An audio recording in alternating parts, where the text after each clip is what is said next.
What's up, ladies and gents? This is K-Sig Kid, coming at you with another Destiny video. Who knew that yesterday, whenever we did part 1 of the Sleeper Simulant quest, that within 24 hours I was actually going to have this exotic heavy fusion rifle? Who knew? Anyway, I'm going to go through the final steps, get the gun, shoot it off a little bit, and if you enjoyed this video, go ahead and smack that like button and subscribe to the channel. If you want to see part 1 and find out how we got to this stage, go ahead and click the card link above. It'll show you how to go through the very beginning of the quest and get all the way to this point. Whenever you're here, Banshee was like, hey, I want to hold on to that fusion cord that you had. I need to think about it. And it basically took him until the next reset. The following day, he was like, I've got a quest for you. Well, what's this quest?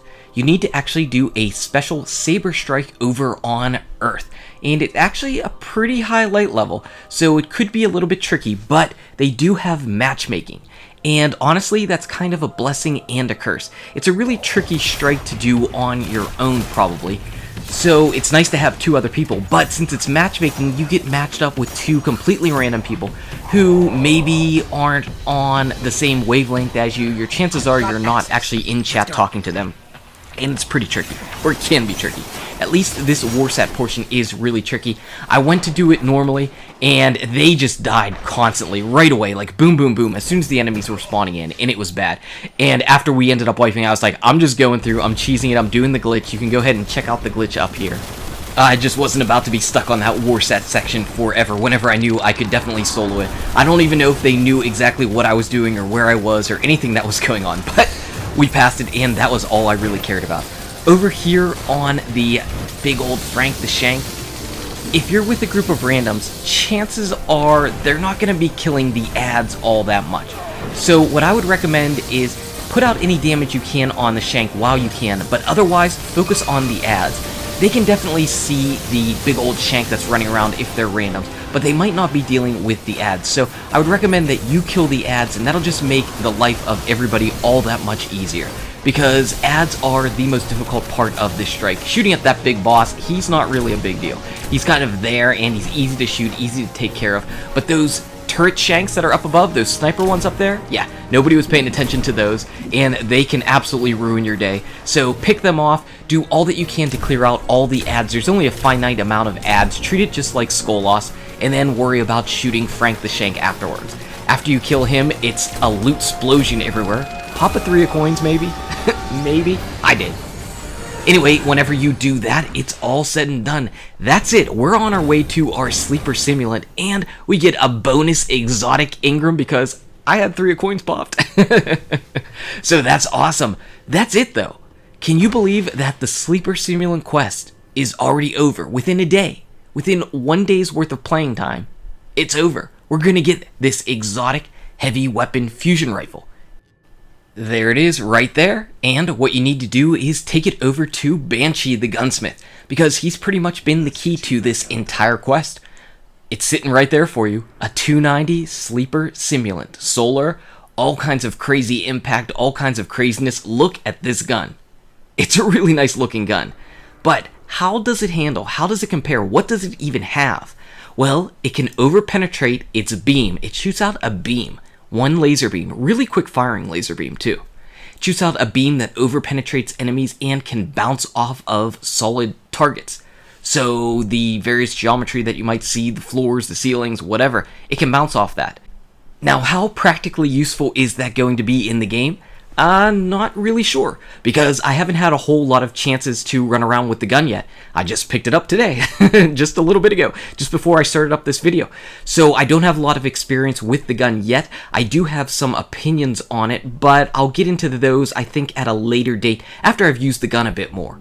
I'm not sure what the stability is for, why that 3rd perk in the middle column is stability. Makes me think Bungie thinks it's important, but it doesn't have a fusion spread like a normal fusion rifle, so not sure what that's all about. We'll have to see. Anyway, my exotic Ingram ended up turning into a Hereafter. I never had that gun, so that was pretty lucky. RNG is in my favor today, and it's actually really in my favor. It turned into a 310 Hereafter. That is awesome. But this isn't a review of the Hereafter, it's all about the Sleeper Simulant. So let's go into the daily heroic mission and fire off this gun and see what it does. it absolutely wrecks the crap out of that Major Knight. One shot right in the head, and that was completely unleveled. So I decided to pop heavy weapon telemetry and throw on 10 motes of light right here. Let's level up this gun a bit. Let's see actually where it happens to be. And this sniper rifle, this is going to be a pretty good sniper rifle. In case you didn't get it from the gunsmith yesterday, it's going to be really good. And we're almost halfway leveled up, a little bit further actually. I'm going to go pop 5 more motes of light, I think, and that should actually put me all the way up to maximum. And we're going to get this Sleeper Simulant rolling. I actually am going to need to fuse this thing and fuse it up just a little bit. Let's put on some of my other gear so it can actually get some experience as well. I need to get a little bit more on my Heart of Praxic-Fire. And just 5 more of these motes of light. That should pretty much put my Sleeper Simulant up at maximum. And yes, it does. So now my Simulant laser beam can actually bounce up to 5 times. Again, how is that going to work? We don't know, but I'm going to put on that stability perk too, just because.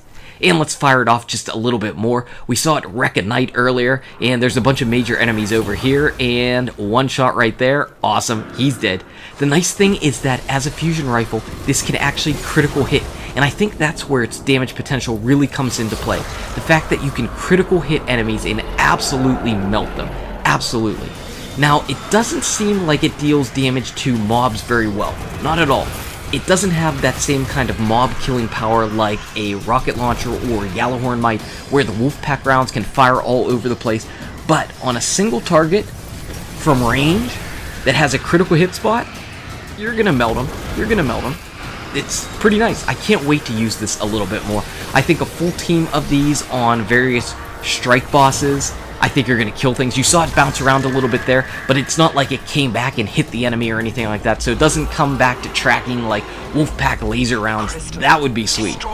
But it's got some potential, it's got a lot of power, and it's awesome looking, and it's going to be a lot of fun to continue using. So we're probably going to do a review of this later on after I get some more experience with it. Anyway, guys and gals, thank you so much for watching. If you enjoyed the video, smack that like button. Subscribe to the channel to keep updated on daily Destiny content. Check out these awesome videos. Good luck with your raids, your drops, the Taken King, and I'll see you around in Destiny. Sleep.